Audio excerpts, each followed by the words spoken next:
My wife said to me this week, so, what are we doing on Sunday? I said, I'm preaching. She said, really? I said, yeah, at Thornlie in the morning and Yanchep in the afternoon. She said, you know, it's Mother's Day, don't you? Oh, yeah. Do now. So if I leave a little bit quickly this morning, that'll be why. I kind of misjudged what I was doing this week.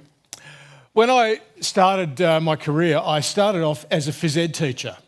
That was my first job out of uni. Phys ed teacher down a little town called Wagen, and then up to Kingsway Christian College, and then to Scarborough High School.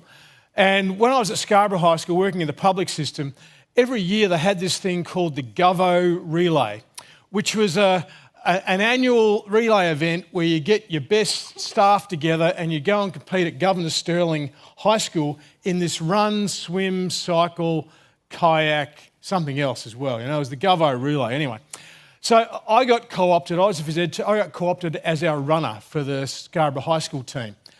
And anyway, I'm standing at the start line of this event, and I'm looking around me at the other runners thinking, I really want to get my team off to a really good start. And I look across and I spot a face that I knew from television. I thought, I know who that is. That's Ray Boyd. And if you know running, you know Ray Boyd was the WA 10,000 metre champion, qualified for the Olympics, amazing runner. And I had this thought in my head, thought, if I can just stay with Ray, I'll get our team off to a really good start. And I don't know where that thought came from, but I thought, I'm going to try and stay with Ray. So we started off by running across the school oval before we went into bush. And when the guy said go, Ray just sprinted. It was like he was running flat out. And I ran flat out to keep up with him. And by the time I got to the other side of the oval, I was utterly gassed. And he ran that pace for the rest of the event and, of course, you know, did really, really well. I look back now and I go, who did you think you were? You know, someone's a good runner and that's their gifting, that's their capacity. You're a jogger. You're a bit of a hack. That's what you can do. Be okay with that. But I wasn't. I wanted to be someone I wasn't. Who has God called you to be? That's what we want to think about today.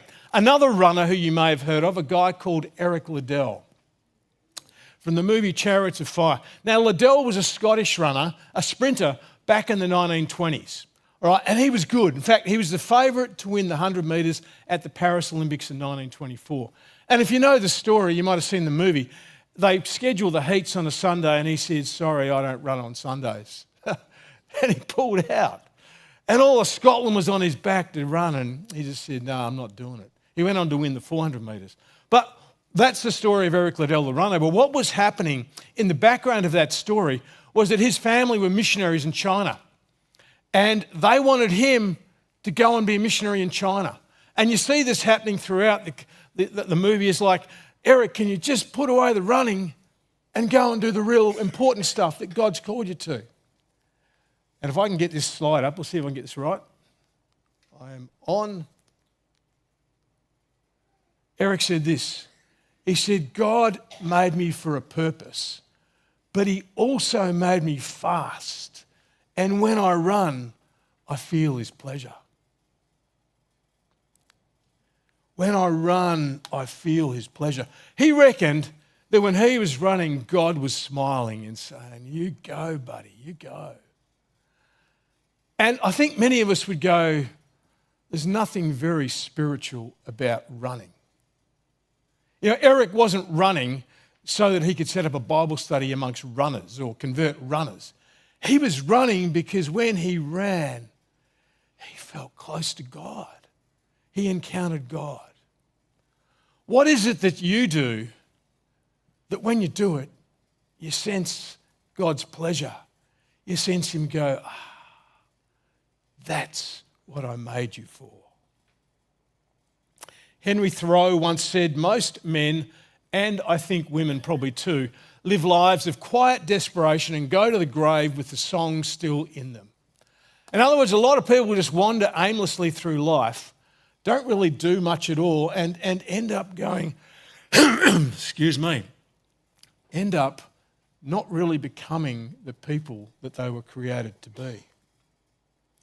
That wears you out if you're not singing the song that's in you that wants to be sung. Folks, we have been created uniquely by God. Gifts, talents, capacities. He's put us in certain places at certain times, and he calls us to find out who we are. In Ephesians chapter 2, Paul writes this. He says, we are God's workmanship, created in Christ Jesus to do good works which God prepared in advance for us to do. The word for workmanship there is the Greek word poema.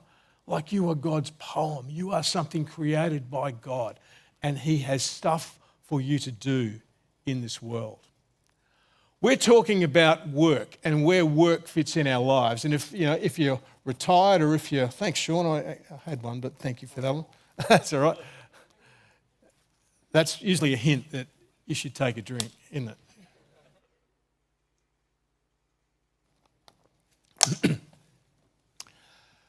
So you're created to do something with your life. And we're talking about work, that's right. And I'll be here over a period of 4 weeks. Last time I was here, we looked at the idea that our God works. We looked at the idea that our work serves the world. So even if you're retired, even if you're not employed earning money, you still do something that contributes to the community around you. We said work is good. It was in creation before the fall. We don't work because we sinned. Work was part of God's good creation. And we said that when we work, we have an opportunity to worship God with our work when we do it as unto him. That's what we said last time. So today we're talking about this idea of vocation, which is different to work. It's different to your employment. It's different to your job. It's an idea that kind of transcends all of them. So you have all these words, and vocation moves between them. Your vocation is your calling. It comes from the Latin word vocare, which means to call. Your vocation is the song inside of you wanting to be sung. And this is where it gets a little bit sticky, because as Christian people, typically we expect pastors to have a calling, and we expect missionaries to have a calling. But we don't expect that of plumbers. We don't check our butcher to see if he's got a calling to be a butcher or if he's just been a butcher anyway. We've kind of messed this thing up a bit that we think it's only for people in Christian professions and Christian work. What do we mean by God's calling? As I said, it comes from the Latin word vocare. And often people think of it in two forms. We think about your primary calling, which is to love God and to love people. We're all of us who follow Jesus, that's what we're supposed to do. Everyone's got that calling. You can read Ephesians chapter 1, verse 4. I'm not sure if I've got it up here. Let me just see. Nope. Ephesians, he says, for he chose us in him before the creation of the world to be holy and blameless in his sight. He chose us to be his people, and we are called to be formed into Christ likeness. But then there's also this idea of a secondary calling, a more specific calling. And we can think of people in the Bible who've had that. Think Paul, apostle to the Gentiles. He says, that's what I've been called to do. You think of Moses, God calls to him from this burning bush and he says, all right, go and take my people out of Egypt. Esther called for such a time as this. John the Baptist, he knew who he was. He was the curtain raiser to the real act. And he said, I've come to announce him and to show you him. Isaiah, Jonah. There are people who we hear of in Scripture with a calling, a specific calling on their life, which is wonderful. But when we look at those names, does it create any kind of problem for you? Because I think it can for some of us, because some of us go, well, I haven't seen a burning bush. God hasn't come to me in a bright light and a loud voice and said, here's what I want you to do. Most of us don't have those experiences, if we're honest. Calling is rarely dramatic like that. It's more often happens incrementally over time. It's not always linear. It's often open to interpretation even. A few steps here, a few steps there. Is this you, God? Is this what you have for me? You may have moments of revelation where you go, I get it. You know, I was applying for a job as a youth pastor up at Les Moody Baptist Church way back about, 30 years ago. It's a long time when I think of it now. And I remember sitting in the room with the leaders of the church, and one of them said to me, Andrew, what's your calling? And I don't know that I'd really thought about it before then in a really serious way. I just remember saying to him, my calling is to communicate the Christian faith to ordinary Australian people in ways that make sense. I said that 30 years ago. And when I said it, I had one of those moments where, oh yeah, that's what I want to do. That's what I want to give my life to. It was a moment of revelation. And my wife would say, well, Andrew, not everyone has those moments. I go, fair enough. And then last year, 2 years ago, she was praying at the start of the year, praying for what God wanted for this next season of our lives, because our kids were out of home and, you know, we're in that space. And she had this sense, she said, I think God's calling me to go and study pastoral clinical education, to be a hospital chaplain. She says, I think my calling is to lead people from pain to peace. And I went, yeah, really? You've been doing that all your life. And if you prayed a bit earlier, you might have known a bit sooner, you know. But that's her calling. And she's good at it. You know, when we walk into a difficult situation or if someone dies, I'm not so at home with that space. She's like, that's my sweet spot. Let me go visit them and cuddle them and hug them and look after them. That's what she's good at. What has God called you to do? Have you had any moments of revelation? For most of us, our moments of revelation come after stuff we've already been doing. So, for example, I've been working in the community as a youth worker and as a pastor, and I knew most people weren't waking up Sunday morning thinking, hey, I want to go to church.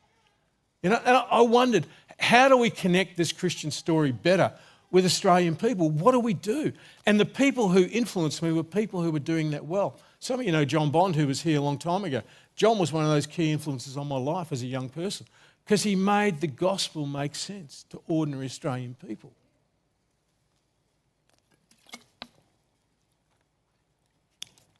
So, have you been able to articulate your calling in a sentence or in a few words? Close your eyes for a moment. Imagine that question comes to you right now. What's your calling? Who has God made you to be? Just listen for a moment to what the Spirit may say to you.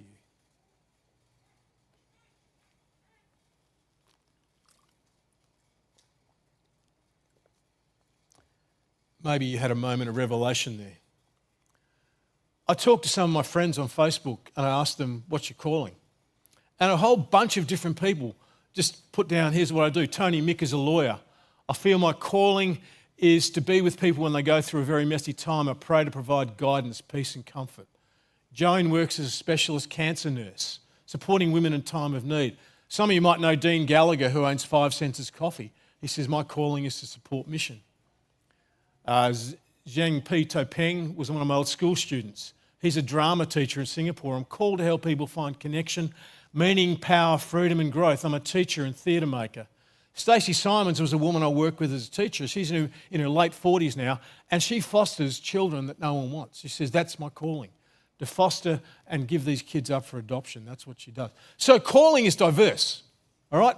And calling is not all about doing something within the church context.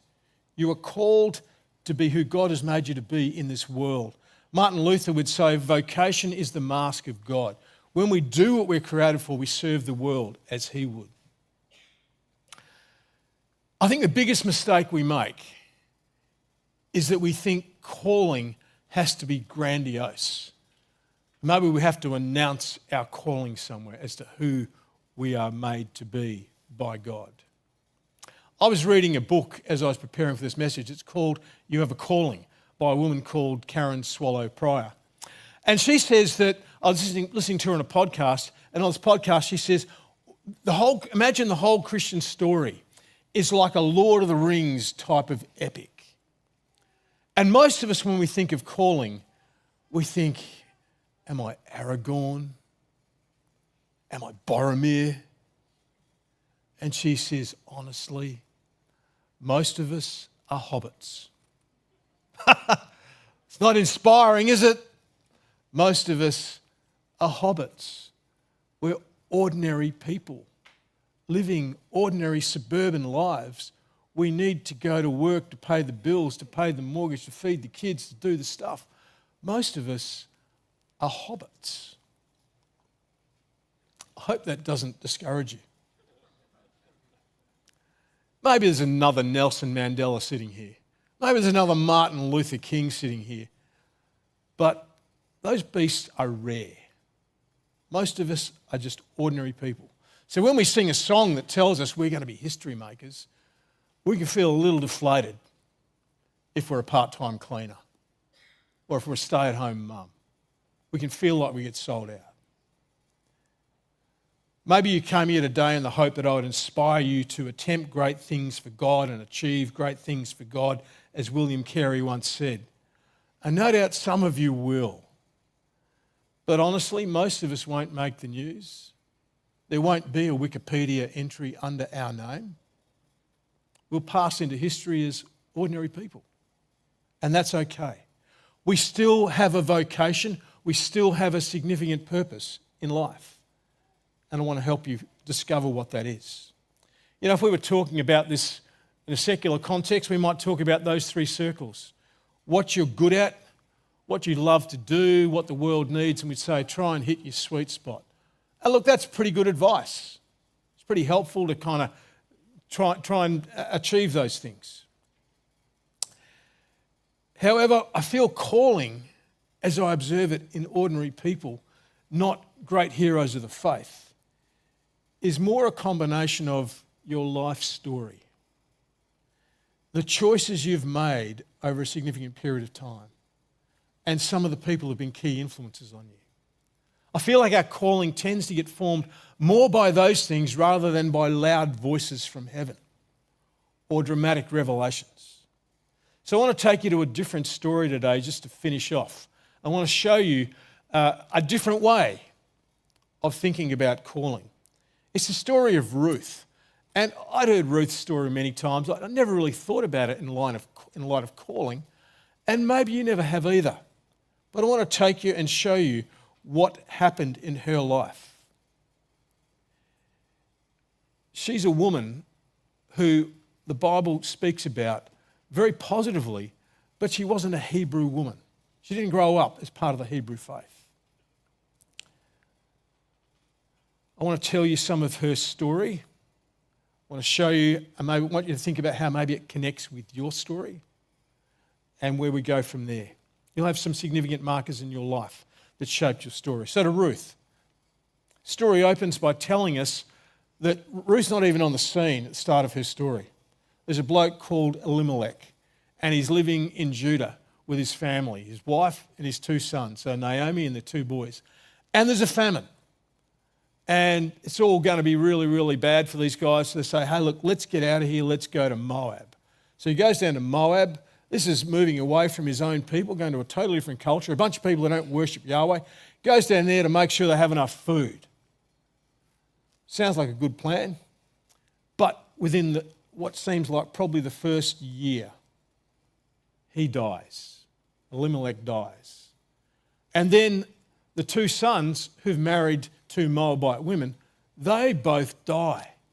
So here's Naomi in this foreign country on her own with no bloke to look after her, which she needed in those times. And she's very, very vulnerable. She's there with her two daughters-in-law. And one of them is Ruth. This story is a pretty tragic story. But this is what is forming Ruth. Her story is formed by being in Naomi's story is formed by being in another country. Ruth's story is formed by being around her mother-in-law, who she's watched go through tragedy, terrible pain. So Naomi's in deep grief. And in this process, she says to her daughters-in-law, tell you what, girls, sounds like there's food back in Judah now. You guys go back there, get on with your lives. Oh, sorry, no, she says, I'm going to go back there. You guys stay here and get on with your lives. Marry other men. You know, make something of your lives. It's pretty noble. She says, I'll just go back and figure stuff out. But the girls aren't like that. Naomi being a selfless, good mum, I've actually told you the wrong story, haven't I? Because the girls decide they're going to go with her. Yes, sorry, I got that wrong. Naomi's girls go with her. They decide to go with her. It's like mum's made the decision. But in the process of making that, Naomi says, no, stay here. Stay here. And then Ruth makes a decision that will alter her life forever. It's like a line in the sand made from love and conviction. Remember, this woman's nobody in Scripture. She's a Moabite woman. She's no one significant. She's a foreigner. She's a hobbit. Ruth clings to her mother-in-law and says, no, I'm not going to leave you. I'm going to stay with you. Naomi pushes her and says, no, go with your sister-in-law. Go and have a life. And then you probably heard these words from Ruth before. She says, don't urge me to leave you or to turn back from you. Where you go, I will go. Where you stay, I will stay. Your people will be my people. Your God will be my God. Where you die, I will die, and there I will be buried. May the Lord deal with me ever so severely if even death separates you and me. When Naomi realised that Ruth was determined to go with her, she stopped urging her. Those are strong words. And that decision of Ruth's comes from a place of deep conviction. I wonder if she had a connection with her mother-in-law. I wonder if Naomi was a good woman and she wanted to be around her.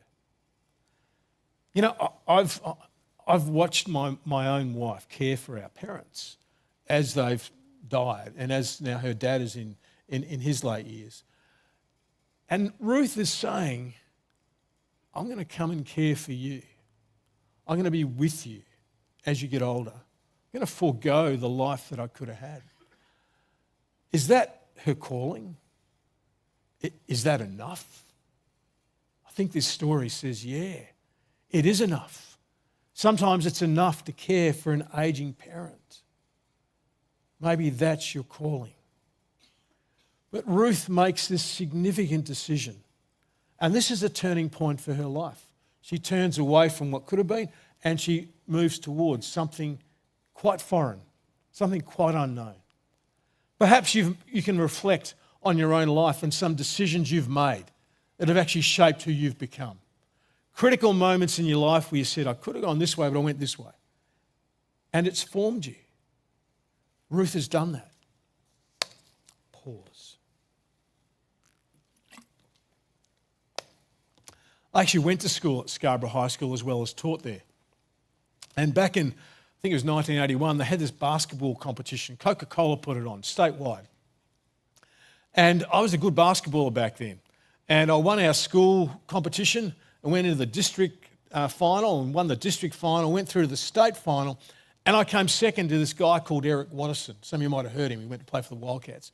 But because I came second, I had this opportunity to go and be coached by this guy called Henry Daigle, who was then coaching the Wildcats and who was running this team down at Perry Lakes. And, you know, as a young 17-year-old thinking, man, I want to be somebody, I thought my boat had just come in. I thought, this is it, this is my moment. Anyway, they rang and they said, hey, Andrew, welcome to the team. Training is every Sunday, 10 a.m. And something in me just went boom. Because I was a young 17-year-old Christian too. And this is the 1980s, right? Things were a bit different back then. But it was the 1980s and you didn't give up church for sport. And now I was faced with this decision, this thing that I really wanted to do. I mean, who doesn't want to be a star athlete? Honestly, I would never have made it, all right? So I heard someone say to me after I preached this message once that Hamo could have played for the Wildcats. Absolutely not, all right? But I wanted to. And then I was faced with this choice. Do I ditch the church thing and follow the basketball thing? Do I try and month them together somehow. What do I do? And you know what happened? It was the year that movie came out, Chariots of Fire. And I'm praying this stuff through, going, what do I do? I'm wrestling. And I went to see this movie. I'm sitting there watching this guy make that exact decision to honour God in that way. Now, I think it's a complicated thing for us in our culture at this time. So don't hear me say it's a black and white thing. But back then I heard God say, Andrew, this way. That was the first time I reckon I've ever made a decision that really cost me in following Jesus. But it shaped who I became. And there have been other decisions since then. So maybe you can reflect on your own life, decisions you've made. Here we see Ruth making a decision that shapes the rest of her life, a significant decision. So they arrive in Bethlehem and Naomi's pretty dark, as you would be. Your husband's died, your 2 sons have died. She's probably suffering from depression. She says, don't call me Naomi, call me Mara, because the Almighty has made my life very bitter. I went away full, but the Lord has brought me back empty. Why call me Naomi? The Lord has affected me. The Almighty has brought misfortune upon me. She's angry. She's really gnarly. I reckon she'd be hard work to be around, to be honest. I reckon it'd be a tough job hanging around Naomi. It's okay, she's in grief. But Ruth decides she's going to do that. I don't have time to rummage through the whole story, but essentially Ruth takes it on herself, now they're back in Judah, to go out and glean for food. She goes to this relative who owns a field, and she goes behind the workers picking up the scraps. And this guy called Boaz, he's an older man, he's respected, and he finds out who she is, and he says, hey, look, stay near me and I'll look out for you. He's heard about this decision she's made, and he said, you are a good woman for doing that. Come with me and I will look after you. He affirms what she's done. People have seen her actions. This is Ruth's story taking shape. Consider how your story is taking shape. Ruth's story is in the scriptures because what she is doing is good and it's enough. If you look at your own work or your own involvement in the community, you think, I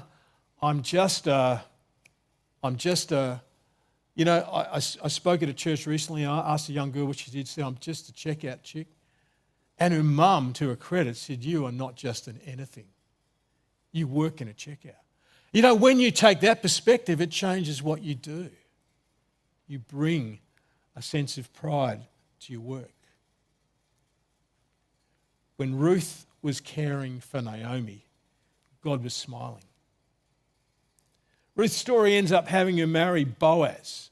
He's a bloke probably twice her age. I bet that wasn't part of the plan when she was growing up, 16, 17, thinking what we're going to do with our lives. Let's go marry a 60-year-old. No, I don't think that probably would have factored in. But she does that. Sometimes life takes you in a direction that you have no control over, and you've actually got to roll with the punches and figure it out along the way.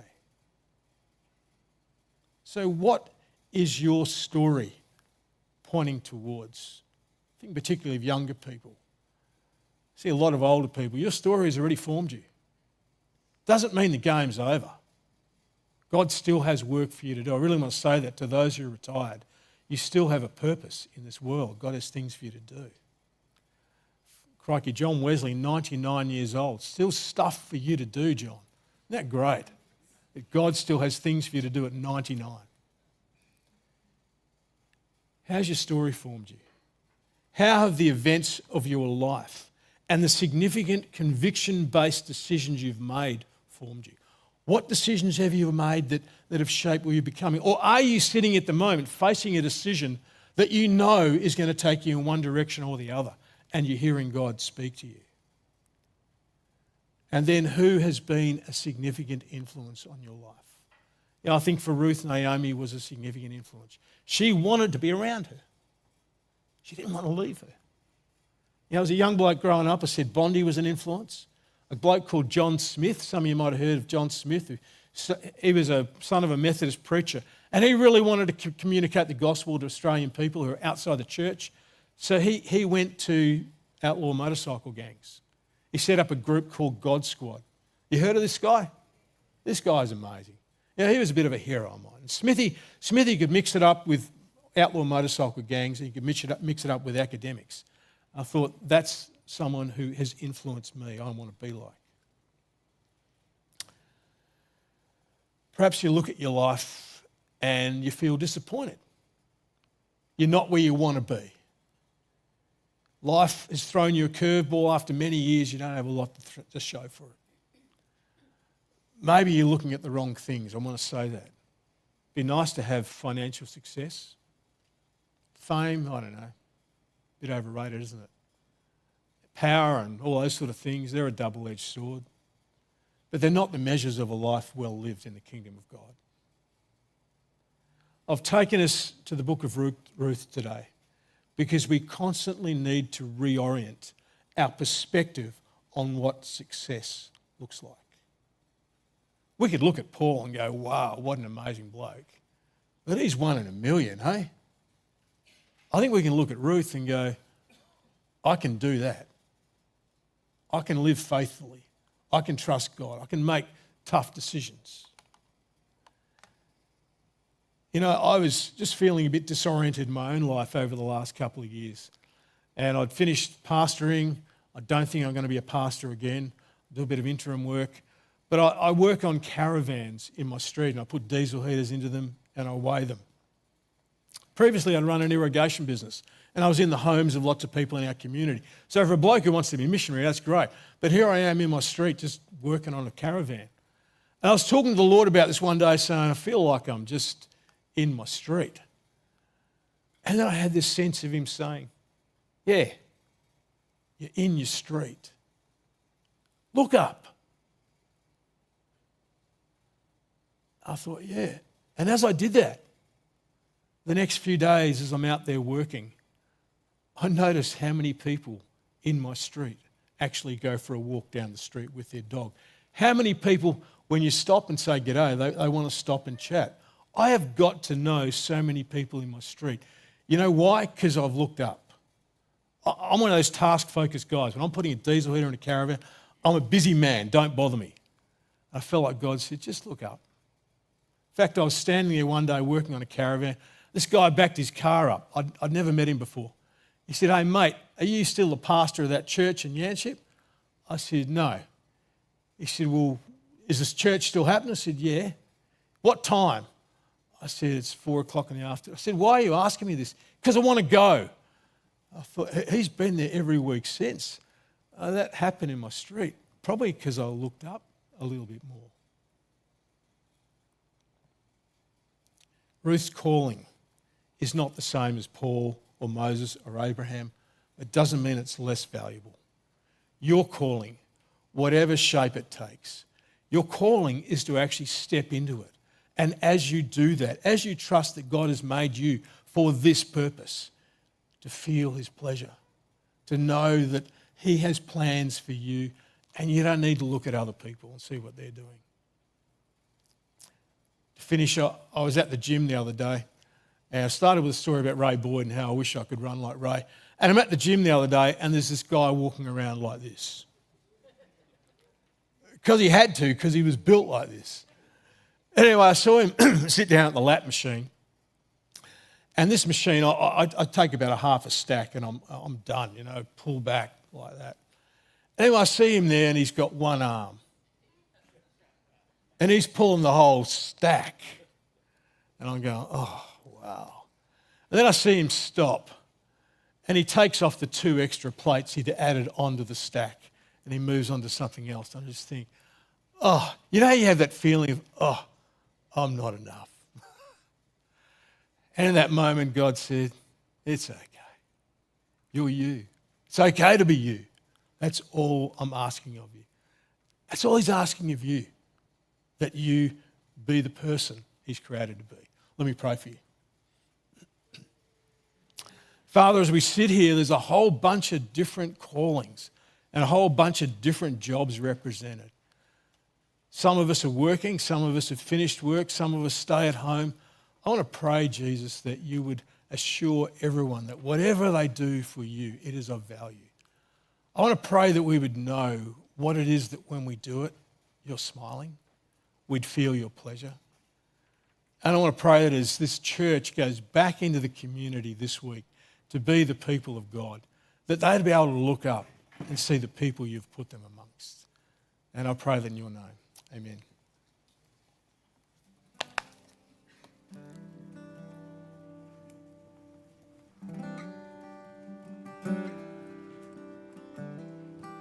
Please stand as we sing one more song together.